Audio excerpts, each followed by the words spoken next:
మీ ఈతకొండ సుబ్బారావు నమస్కారాలతో ఇప్పుడు దిగులు వర్ణం అనే కవితా సంపుటి గురించి మాట్లాడుకుంటాం. దిగులు వర్ణం అనేది రేపు డిసెంబర్ 3వ తేదీ ఆవిష్కరణ జరుగుతుంది. కవయిత్రి శ్రీమతి వంజారి రోహిణి గారు. వంజారి రోహిణి గారి మనకందరికీ ముఖ్యంగా తెలుగు కథా సాహిత్యంలో చిరపరిశిస్తులు. నల్ల సూర్యుడు, అలాగే విజయమాల్ గేటు కథల ద్వారా మనకందరికీ ముఖ్యంగా కథా సాహిత్యంలో సుస్థిర స్థానాన్ని పొంది కథా అభిమానులందరి మనసుల్లో ఆవిడ చోటు సంపాదించారు. అంతేకాకుండా వారు ఇప్పటికే అనేక వ్యాసాలు, విమర్శలు, కవితలు రాస్తూ విస్తృతంగా సాహితీ సేవ చేస్తున్న రచయిత్రి గారి ఈ కొత్త కవితా సంపుటి దిగులు వర్ణం వారు 3వ తేదీ ఎంవి రామిరెడ్డి, శీలా సుభద్రాదేవి గారు ఇలాంటి ప్రముఖుల చేత ఈ పుస్తక ఆవిష్కరణ జరుగుతుంది.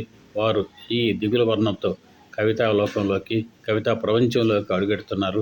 వారికి మన స్వాగతంతో పాటు ఇంకొక విషయం వారి గురించి చెప్పుకోవాలంటే, దిగులు వర్ణం అనేది ఒక దిగులు చీకటితో పోలుస్తాము కాదు. వారు సమాజం మీద, మానవతా విలువల మీద, ఒక పడిపోతున్న ఒక విలువల మీద ఆవిడ అనేక అస్త్రాలను సంధిస్తూ కవితలు రాశారు. ఆ కవితల సంపుటే ఈ దిగులు వర్ణం. దీన్నందరినీ మనం ముఖ్యంగా కవితాలోకంలోకి వెళ్ళాలి. ఇది ఒక సమాజం మీద ఎక్కువ పెట్టిన అస్త్రం కాబట్టి విస్తృతంగా మనం ఆదరించాల్సిన అవసరం ఉంది.